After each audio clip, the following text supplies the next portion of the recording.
आज का जो हमारा क्वेश्चन है वो है एक ज्यामितीय श्रेणी में पहले 3 पदों का योग 13/12 है और उनका उत्पाद -1 है। उत्पाद मतलब उनका फैक्टर जो गुणनफल है वो -1 है। तो सामान्य अनुपात क्या होगा? ठीक है, ये कुछ बता रखा है कि किसी ज्योमेट्री सीरीज है उसमें जो फर्स्ट 3 टर्म है उनका जो सम है वो 13/12 है और उनका जो गुणनफल, ठीक है, और जो उनका मल्टीप्लिकेशन है वो -1 है। तो उनका कॉमन रेशियो हमें बताना है क्या होगा। ठीक है, तो कोई भी हमारी ज्योमेट्रिक सीरीज यानी ज्यामितीय श्रेणी किस प्रकार से शुरू होती है? उसका पहला जो पद होता है, फर्स्ट टर्म होती है, वो हमारी होती है ए।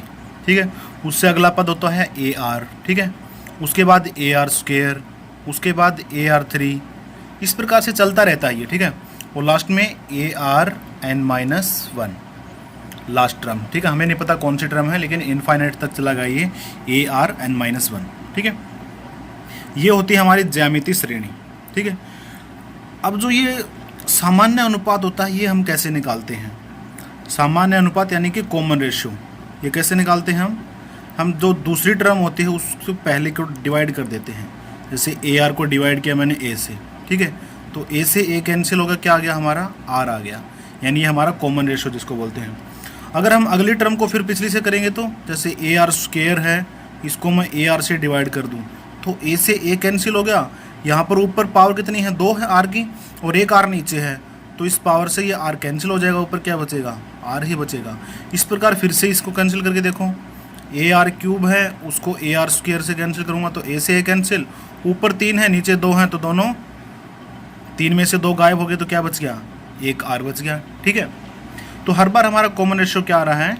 सेम आ रहा है। तो कॉमन रेशियो कैसे निकालना है ये आपको पता है, यानी कि जो सामान्य अनुपात कैसे निकालते हैं, दूसरी टर्म से उसके जस्ट पहले वाली टर्म से हमें डिवाइड कर देंगे तो आसानी से हमें कॉमन रेशियो पता चल जाएगा। ठीक है, सामान्य अनुपात हमें पता चल जाएगा। ठीक है, जो भी टर्म है ना, कोई भी टर्म उठा लो, जैसे ये उठा लो तो इससे पहले वाली टर्म से इसको डिवाइड कर देना है, कॉमन रेशियो हमें पता चल जाएगा। ठीक है, अब ऐसा नहीं करना है कि इस टर्म को उठाएं और इससे डिवाइड कर दें, जो भी टर्म उठा उससे जस्ट पहले वाली टर्म से ही डिवाइड करना है, तभी हमें हमारा कॉमन रेशियो यानी कि सामान्य अनुपात पता चलेगा। ठीक है, ये तो होगी हमारी सामान्य अनुपात की बात। ये हमारी फर्स्ट टर्म होती है, ये सेकंड और थर्ड यानी पहला पद, दूसरा पद और तीसरा पद। ठीक है, अब इसके अंदर पद निकालना हो, कोई भी पद निकालना हो तो वो हम कैसे निकालेंगे? तो उसको निकालने के लिए क्या होता है, इसके अंदर कोई भी अगर हमें पद निकालना है जैसे, तो उसको कैसे निकालेंगे? A R. ठीक है, पहला पद होता है, आर क्या होता है? कॉमन रेशियो होता है n-1। यहाँ पर n क्या होता है ये तो हमें पता है, हमारा पहला पद होता है। जैसे कोई भी जैसे मैंने दे दिया 1 2 4, ठीक है, 8 अप टू 100। ठीक है, इसमें अगर पूछ ले कि 10वां पद बताओ, इस ज्योमेट्री में हमारा 10वां पद क्या होगा? ठीक है, तो जो n है ना हमारा n, वो पद होते हैं हमारे, कितने पद दे रखे हमें वो n की वैल्यू आ जाए। जैसे इसके अंदर निकालूं, a की वैल्यू क्या हो जाएगी? हमारा पहला पद, a लिख लिया। ठीक है, r क्या है इसके अंदर? r जैसे निकालूं तो जैसे ही मैं 2 को 1 से डिवाइड करूँगा क्या आएगा? 2 ही आएगा। ये हमारा क्या आ गया? r आ गया। अगर मैं 8 को 4 से डिवाइड करूँ तो 4 दूनी 8, फिर से 2 ही आ रहा है। ठीक है, तो जिस भी टर्म को उठाओ उससे जस्ट पहले वाले टर्म को डिवाइड करते हमारा r निकल आता है, तो कर दिया। ठीक है, अब ये पूछ ले 1 2 3 4, 5वां पद क्या होगा? तो n की वैल्यू क्या होगी हमारी? 5, और माइनस में 1, 5 में से -1 करना। ठीक है, 1 इंटू 2 की पावर कितने हो जाएंगे? 5 में से 1 गया तो 4। ठीक है, 2 की पावर 4 हमारा कितना होता है? 16 होता है, तो 1 की 16 से मल्टीप्लाई करूँगा तो 16 ही आएगा। तो हमारा जो 5वां पद है वो कितना आ जाएगा? 16 आ जाएगा। ठीक है, तो इस प्रकार से अगर हमें कोई भी पद निकालना हो तो वो पद तो हम आसानी से ज्ञात कर सकते हैं। अब बात आ जाती है सम पे। सम कैसे निकालते हैं? अगर ऐसी कोई भी टर्म दे रखी हो, जैसे इस प्रकार से कोई भी टर्म दे रखी हो, सम पूछे तो सम हम कैसे निकालेंगे? ऐसे सम निकालना है। ठीक है, ऐसा। ठीक है, तो a लिखना है, a मतलब पहली टर्म, उसके बाद 1 minus r raise to power n, divide में 1 माइनस आर। बस इतना सा फार्मूला है हल्का सा, 1 minus r raise to power n और अपॉन में 1 माइनस आर। ये n क्या है? फिर से पदों की संख्या है, हमें कितने पद दिए हैं, कितनी टर्म दी हैं। अब पूछ ले कि 10 पदों का सम बताओ, इसमें पूछ लेगा 10 पदों का क्या बताओ हमें, सम यानी कि योग बताओ, प्रथम 10 पदों का योग बताओ। तो ए की वैल्यू हमारी क्या है, 1 है, अपॉन में 1 माइनस आर कितना था हमारा,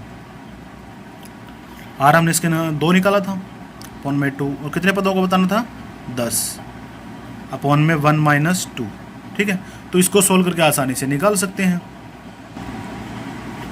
तो 1 की मल्टीप्लाई इससे करेंगे तो कोई फर्क पड़ेगा नहीं। ठीक है, तो 1 माइनस 2 की पावर 10 कितना होता है हमारा 1024, डिवाइड में 2 में से 1 को माइनस करें, 1 में से -2 करेंगे तो -1 आंसर बचेगा।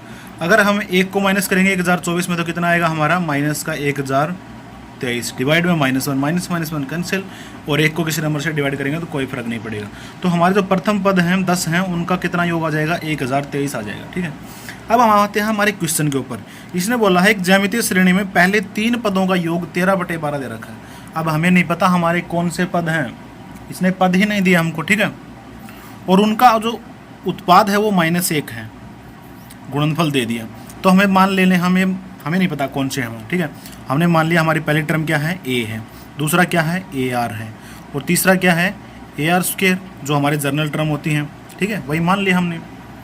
तो पहला पद था A, दूसरा क्या था AR, और तीसरा AR² है। क्या बोला इसने, पहले 3 पदों का योग, तो मैंने तीनों क्या कर लिया, ऐड कर लिया, इक्वल टू 13/12। ठीक है, क्या कर लिया 13/12 कर लिया। इसमें से A कॉमन ले लो या फिर मत कॉमन लो, कोई बात नहीं है। उसके बाद इसने एक बात और बोली है कि तीनों का जो गुणनफल है, ध्यान रख दे रहा हूँ मैं, A इंटू AR इंटू में AR² इज इक्वल टू -1। ठीक है, अब मैं 1 2 3 A हैं, 3 A की ऐसे मल्टीप्लाई करूँगा तो क्या हो जाएगा A की पावर 3, क्योंकि तीनों की तीनों सेम हैं और 3 बार आए हुए हैं, तो A की पावर कितनी हो जाएगी 3। R कितनी बार है, 2 बार, तो यहाँ पर 1 बार यहाँ पर है, तो कितना हो जाएगा R की भी क्यूब हो जाएगी इंटू -1। अब यहाँ भी क्यूब है, यहाँ कुछ -1 है, तो ये क्यूब कैसे हटाएंगे हम, दोनों तरफ क्या कर देंगे, क्यूब रूट कर देते हैं। क्या करेंगे, क्यूब रूट। तो यहाँ से क्यूब रूट दोनों का गायब हो जाएगा, क्या बचेगा, सिर्फ AR बचेगा, और यहाँ से क्या बचेगा, फिर से -1। ठीक है, तो यहाँ से किसकी वैल्यू निकाल लेंगे हम, A की वैल्यू निकाल लेंगे। किसकी वैल्यू निकाल लेंगे, A की वैल्यू। A की वैल्यू कितनी आ जाएगी, R यहाँ पर मल्टीप्लाई में, उधर जाके किस में हो जाएगा, डिवाइड में। ठीक है, ये हमारी आ गई A की वैल्यू। अब ये A की वैल्यू हम डायरेक्ट इसके अंदर पुट कर सकते हैं। यहाँ पर हमें A की वैल्यू पता चल गई ना, कितनी आई हमारी -1/R, तो इसके अंदर पुट कर दो -1/R, प्लस में यहाँ पर क्या है A है ना, A की वैल्यू क्या करेंगे, -1/R पुट करेंगे, तो यहाँ पर क्या हो जाएगा माइनस का R/R। ठीक है, क्योंकि माइनस का 1 R के साथ मल्टीप्लाई करेंगे तो R ही आएगा। उसके बाद AR² है तो -1/R हो जाएगा, तो फिर इससे ये -R² इज इक्वल टू 13/12। ठीक है, अब देखो तीनों के अंदर कॉमन है R, तो R कॉमन था, नीचे लिख लिया, ऊपर एज इट इज लिखेंगे क्योंकि तीनों के नीचे ही हमारा R है, माइनस में R²। अब ये 13/12 है, इसको इस साइड ले जाएंगे, कितना हो जाएगा 13/12। ये R है। ठीक है, ये R जो हमारा था हमको उस साइड लेके जाएंगे, जैसे ये हमारा डिवाइड में था तो उस साइड किस में हो जाएगा, मल्टीप्लाई में, तो इसको यहाँ से हटा देंगे, ये 13/12 के साथ चला जाएगा हमारा। नहीं समझ में आया तो एक बार मैं इसको फिर से करके दिखा देता हूँ। देखो ये हमारा R कहाँ पर था, नीचे था, अगर मैं इसको डिवाइड इक्वल टू के उस साइड लेके जाऊँगा तो कहाँ चला जाएगा, मल्टीप्लाई में।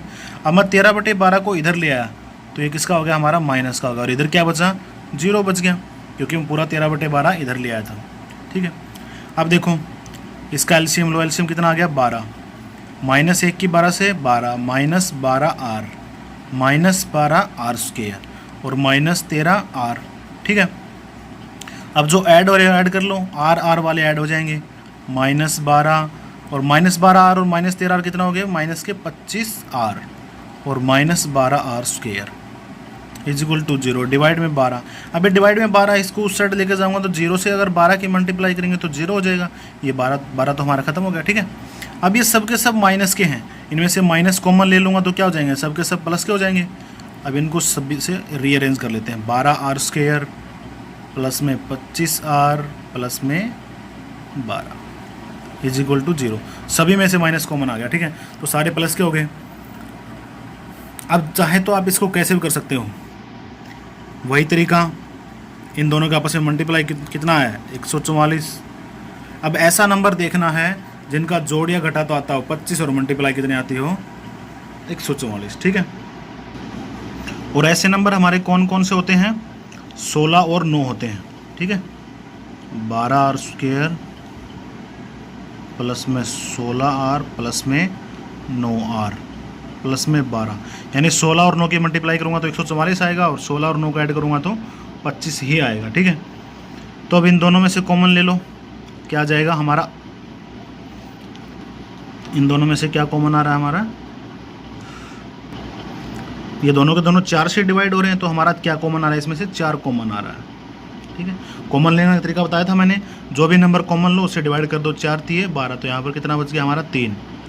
R कॉमन ले लिया साथ में इसके, तो यहाँ पर क्या बचा, सिर्फ R बच गया। प्लस में इसको फिर से 4 से डिवाइड करेंगे तो 4 बच गया, R हमने कॉमन ले ही लिया था। इन दोनों में से क्या कॉमन आ रहा है, R तो कॉमन आ रही ना, ये दोनों के दोनों 3 से डिवाइड हो रहे हैं, ठीक है। तो 3 से क्या कर लेंगे, कॉमन ले लेंगे 3, तो 3 3 9 3R, यहाँ से 3 से डिवाइड किया तो 3 चौके 12, ठीक है।